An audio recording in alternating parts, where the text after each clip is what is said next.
Welcome. তোমরা MBBS fourth ইয়ারের যারা প্যাথোলজি পড়তে আগ্রহ তারা এবং যারা অলরেডি এমবিবিএস পাস করেছ অথচ আরও জানার আগ্রহ প্যাথোলজির, বিশেষ করে পোস্ট গ্রাজুয়েট কোর্সে ভর্তি হওয়ার জন্য, তাদের জন্য আমার এই ক্লাস, ভার্চুয়াল ডিজিটাল ক্লাস। তোমাদেরকে সবাইকে স্বাগতম। তার আগে আমার পরিচয় দিয়ে নিচ্ছি। আমি ডাক্তার মোহাম্মদ সাদিকুল ইসলাম তালুকদার। আমি সম্প্রতি ময়মনসিংহ মেডিকেল কলেজের সহযোগী অধ্যাপক ও বিভাগীয় প্রধান থেকে আমি এল পেয়ে গেছি। আমি দীর্ঘদিন প্যাথোলজি বিভাগে শিক্ষকতা করেছি, সেই 1992 সন থেকে। তো Mymensingh medical college, Dinajpur medical college, কিশোরগঞ্জের শহীদ সৈয়দ নজরুল ইসলাম মেডিকেল কলেজে আমি শিক্ষকতা করেছি। শেষে আমি ছিলাম ময়মনসিংহ মেডিকেল কলেজের বিভাগীয় প্রধান। তো আমি এই অবসর সময়ে তোমাদের জন্য ডিজিটাল ক্লাস নিয়ে আমি ইউটিউবে আমার চ্যানেলে দিচ্ছি। আশা করি তোমাদের এটা উপকার হবে এবং এটা তোমরা তোমাদের বন্ধুদের মাঝে এটা শেয়ার করবে, আমার চ্যানেল সাবস্ক্রাইব করবে, লাইক কমেন্ট করবে। আর এটার ক্লাস নোট আমার ওয়েবসাইটে দেওয়া আছে। এই লিঙ্কটা আমি এই ভিডিওর ডেসক্রিপশন বক্সে দিয়ে দিব, তোমরা ওখান থেকে ডাউনলোড করে নেবে। এখন কিছু লেখার দরকার নাই, তোমরা শান্তভাবে বসো। এই দিনা, এই বাদন, কাছে এসে বসো। তো আজকে গত পর্বে আমাদের শেষ হয়ে গেছে 3টা পর্ব সেল ইনজুরির। আজকে 4র্থ পর্ব শুরু করছি, free radical sell injury. Free radical sell injury পড়তে গেলে আমাদের আগে জানতে হবে হোয়াট ইজ ফ্রি রেডিক্যাল। তাহলে ফ্রি রেডিক্যাল কি? Free radicals are chemical species. যে কোনো জিনিস তুই জানতে চাও প্রথমে এটি কী, তাহলে ফ্রি রেডিক্যাল কি? Free radicals are chemical species তো that have a single unpaired electron in an outer orbital. তাহলে এই ফ্রি রেডিক্যাল হলো কেমিক্যাল স্পেসিস, কিন্তু তার কি থাকে? তার আউটার অরবিটালে সিঙ্গেল আনপেয়ার্ড ইলেকট্রন থাকে। এখানে পেয়ার আনপেয়ারের কথা আছে। আমরা অনেক কিছুই আছে আমরা পেয়ারে গণনা করি। আমরা যদি বলি তোমার কবুতর কতটি আছে, বলবে যে আমার কবুতর আছে 10 জোড়া, আমার কবুতর আসছে 20 জোড়া। এরকম কবুতর 10টা আছে, 20টা আছে, এইভাবে কিন্তু কেউ হিসাব জানে যে কবুতর সবসময় জোড়ায় জোড়াই থাকে। তো কেমিক্যাল স্পেসিস আউটার অরবিটালে কিন্তু ইলেকট্রন জোড়ায় জোড়াই থাকে, পেয়ার্ড অবস্থায় থাকে। কিন্তু যখন আনপেয়ার্ড হয়ে যায়, যেমন 8টার জায়গায় হলো 7টা অথবা 8টার জায়গায় হলো 9টা, এটা হলো আনপেয়ার্ড ইলেকট্রন। তো এইরকম আনপেয়ার্ড ইলেকট্রন থাকলেই হয়ে যাবে এটা free radical. In such a state, যদি এই অবস্থা হয় কেমিক্যাল স্পেসিসের যে আনপেয়ার্ড ইলেকট্রন থাকে আউটার অরবিটালে, তাহলে করবে the radical is extremely reactive and unstable and enters into reaction with inorganic or organic chemicals such as protein, lipid, carbohydrate, particularly with key molecule in the membrane and nucleic acid. Moreover, free radicals initiate a autocatalytic reaction whereby the molecules with which they react are themselves converted into free radicals to propagate the chain of damage. আমি একটা example দিয়ে বোঝাচ্ছি। মনে করো তোমাদের 1 জোড়া কবুতর আছে। এই 1 জোড়া কবুতর অন্য বাড়িতে টিনের চালে 1 ঝাঁক কবুতর আছে, সেখানে গেল বেড়াতে। সেখানে গিয়ে দেখলো যে একটা কবুতর বেশ বাকুম বাকুম করে ডাকতেছে। তো তোমার জোড়ার একটা কবুতর করলো কি ওই বাকুম বাকুম যে করতেছে ওই জোড়ার সাথে জোড়াবদ্ধ আর কি, তাহলে জোড়া বেঁধে উইরা চলে গেল তার সাথে। আর যে তোমার কবুতর একটা রইলো এটা কিন্তু সিঙ্গেল হয়ে গেল। তো এই সিঙ্গেল কবুতর কি করবে, সে আবার উড়ে গিয়ে আরেক একজনের চালে বসবে, সেখানে গিয়ে সে বাকুম বাকুম করবে, সেখান থেকে করে আরেকটা সে ওখান থেকে নিয়ে আসবে জোড়া ধরার জন্য। তাহলে যেখান থেকে সে আরেকটা নিয়ে আসলো তাহলে ওখানেও কিন্তু একটা কবুতর একজোড়া কবুতর আনপেয়ার্ড হয়ে গেল। এইভাবে তো ওখানে যে একটা আনপেয়ার্ড হলো সে আবার আরেক দলের থেকে আরেকটা নিয়ে আসবে। তো এইভাবে কিন্তু সারা গ্রামে সারা বাড়িতে সারা গ্রামে এই কবুতর পেয়ার আনপেয়ার করতে করতে এই রিয়াকশন করতেই থাকবে। এই ধরনের কি যে যে প্রোটিন লিপিড কার্বোহাইড্রেটের সাথে থেকে এদের থেকে ইলেকট্রন নিয়ে নিল, তারা আবার সে কার্বোহাইড্রেট এই লিপিড নিজেও একটা ফ্রি রেডিক্যাল হয়ে গেল। এইভাবে অটো ক্যাটালাইটিক রিয়াকশন হইতেই থাকে। ফ্রি রেডিক্যাল কি? Free radicals are chemical species that have a single unpaired electron in an outer orbital. In such a state, the radical is extremely reactive and unstable. Stable থাকবে না, unstable, and enters into a reaction with inorganic or organic chemicals. তো free radical তাহলে তৈরি হয় কিভাবে, initiation হয় কিভাবে? একটা হলো absorption of radiant energy, absorption of radiant energy, যেমন আল্ট্রাভায়োলেট লাইট, এক্স রে, এইগুলি আর কি। তারপরে যেমন ionising radiation can hydrolyse water, water তো নিউট্রাল, কিন্তু আয়োনাইজিং রেডিয়েশন দিলে কি হবে, ওয়াটারকে হাইড্রোলাইজ করে হাইড্রোক্সিল রেডিক্যাল তৈরি করবে, অ্যান্ড হাইড্রোজেন আয়ন তৈরি করবে। এই দুইটাই কিন্তু ফ্রি রেডিক্যাল, ইলেকট্রন এদের কম আছে। Enzymatic metabolism of endogenous substances during normal metabolic process, metabolic process তো চলতেই আছে আমাদের শরীরে, এইখানে এনজাইমেটিক্যালি এন্ডোজেনাস সাবস্টেন্স তৈরি হবে, যেমন সুপার অক্সাইড তৈরি হলো, এটা superoxide. Enzymic metabolism of exogenous chemicals or drugs, exogenous chemical এর সাথে মেটাবলিজম হয়ে কার্বনিল ক্লোরাইড তৈরি হলো। এটা হলো কার্বনিল ক্লোরাইড, হবে কোথা থেকে, কার্বন টেট্রাক্লোরাইড।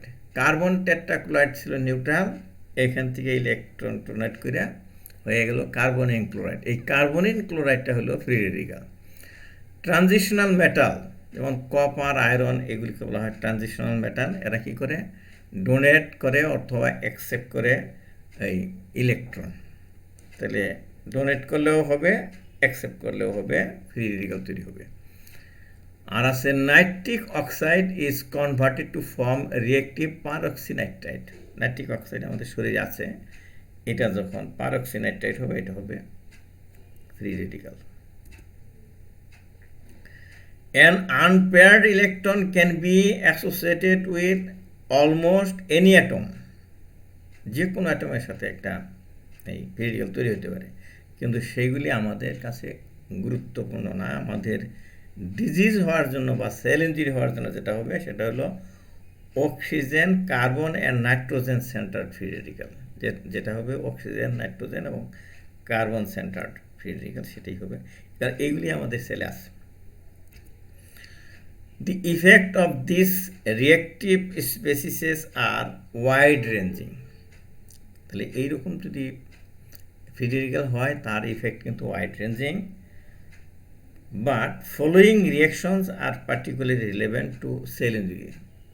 কিন্তু অনেক ধরনেরই হয় ঘটনা, যেহেতু আমরা সেল ইঞ্জুরি পড়তেছি, সেই সেল ইঞ্জুরি রিলেটেড কী হবে, লিপিড পারঅক্সাইডেশন অফ মেমব্রেন। এটা গত ক্লাসে তোমরা জানো যে সেল মেমব্রেন ডিস্ট্রাকশন হয়। আর হলো ওখানে বাইলেয়ার থাকে লিপিড, বাইলেয়ার সেটা phospholipid. Oxidative modification of protein modification হয়ে যায়। আর lesion in DNA,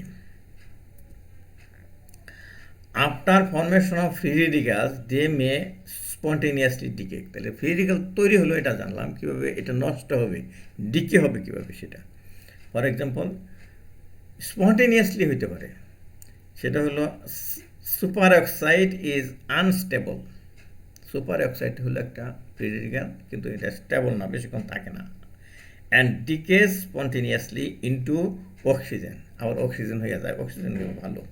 and hydrogen peroxide, oxygen হলো ঠিক আছে, সেটা সুপার অক্সাইড দিয়ে অক্সিজেন হলো। সুপার অক্সাইডটা ছিল এই ফ্রি রেডিক্যাল, কিন্তু যখন অক্সিজেন হয়ে গেলো এটা ফ্রি রেডিক্যাল না। আবার তার সাথে কি হলো, আবার ওখান থেকে অক্সিজেন নিল ঠিকই, কিন্তু আরেকটা হয়ে গেলো হাইড্রোজেন পারঅক্সাইড হয়ে গেল, এখানে ইলেকট্রন কম পড়লো। এই হাইড্রোজেন পারঅক্সাইড হলো ফ্রি রেডিক্যাল। তাহলে একটা নষ্ট হলো, আরেকটা হলো।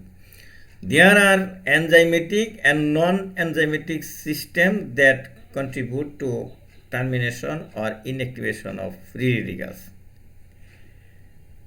কি কি আছে, যেমন এন্ডোজেনাস অর এক্সোজেনাস অ্যান্টিঅক্সিডেন্ট, নামই তাদের antioxidant, such as vitamin E. আরও আছে সালফাইডিল কন্টেনিং কম্পাউন্ড, যেমন সিস্টিন, গ্লুটাথিয়ন। আর আছে সিরাম প্রোটিন, অ্যালবুমিন, সেরোপ্লাজমিন, ট্রান্সফেরিন, এইগুলি। আর এনজাইমের মধ্যে আছে সুপার অক্সাইড ডিসমিউটেস, সুপার অক্সাইড ডিসমিউটেস দিয়ে সুপার অক্সাইড নষ্ট হয়ে যায়। ক্যাটালেজ আর আছে glutathione পারস্কাইলেজ। In many pathologic processes, the final effect induced by free radicals depend on the net balance between free radical formation and termination. তো ফ্রি রেডিক্যাল ফর্মেশন হবে আর termination হবে, দুইটার সাথে একটা ব্যালেন্স থাকতে হবে। যদি বেশি বেশি প্রোডাকশন হয়, টার্মিনেশন কম হয়, তাহলে বেশি বেশি সেল ইনজুরি হবে। আর যদি একটা ব্যালেন্স থাকে, প্রোডাকশন হইলো আবার ডিস্ট্রাকশন হইলো, তাহলে সেল ইনজুরি হবে না। এখানে একটা ডায়াগ্রাম আছে, formation of reactive oxygen species and antioxidant mechanism. এখানে অক্সিজেন থেকে হইলো সুপার অক্সাইড সেলে, সেখানে কি হচ্ছে, সুপার অক্সাইড ডিসমিউটেস দিয়ে হয়ে গেল হাইড্রোজেন পারঅক্সাইড, ক্যাটালেজ দিয়ে হাইড্রোজেন পারঅক্সাইড থেকে ওয়াটার হইল। আর এখানে আছে গ্লুটাথিয়ন রিডাক্টেজ, এখান থেকে এই কনভার্ট হয়ে ওয়াটার হয়ে যাচ্ছে লিপিড। আর যখন হাইড্রোজেন পারঅক্সাইড হচ্ছে, তখন তারা লিপিড পারঅক্সাইডেশন করতেছে, প্রোটিন ড্যামেজ করতেছে, ডিএনএ ড্যামেজ করতেছে।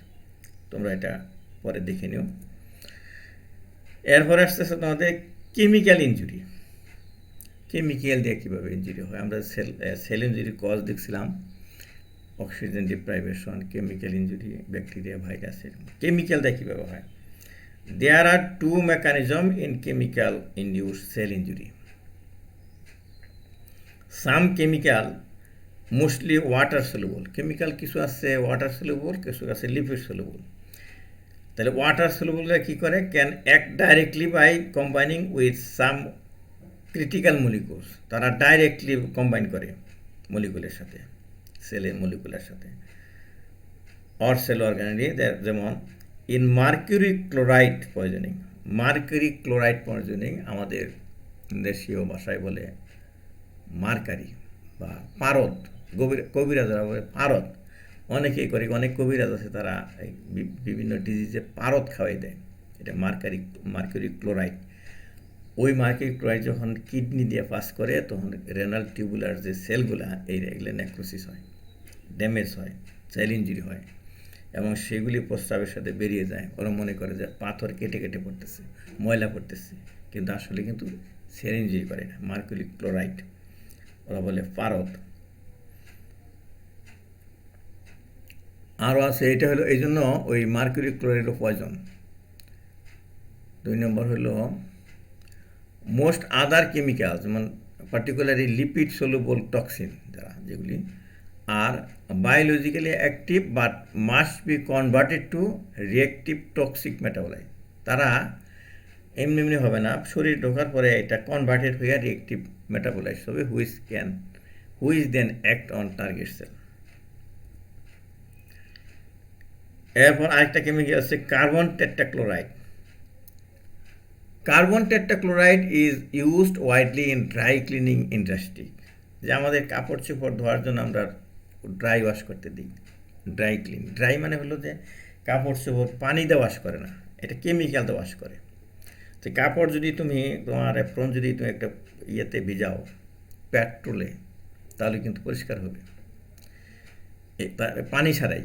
তো এটা এক ধরনের ড্রাই ওয়াশের একটাই। তো কার্বন টেট্রাক্লোরাইডটা হলো ড্রাই ক্লিনিং ইন্ডাস্ট্রিতে বেশি ব্যবহার হয় কেমিক্যালটা, এটা কিন্তু toxic. The toxic effect of carbon tetrachloride are due to its conversion by P450 enzyme.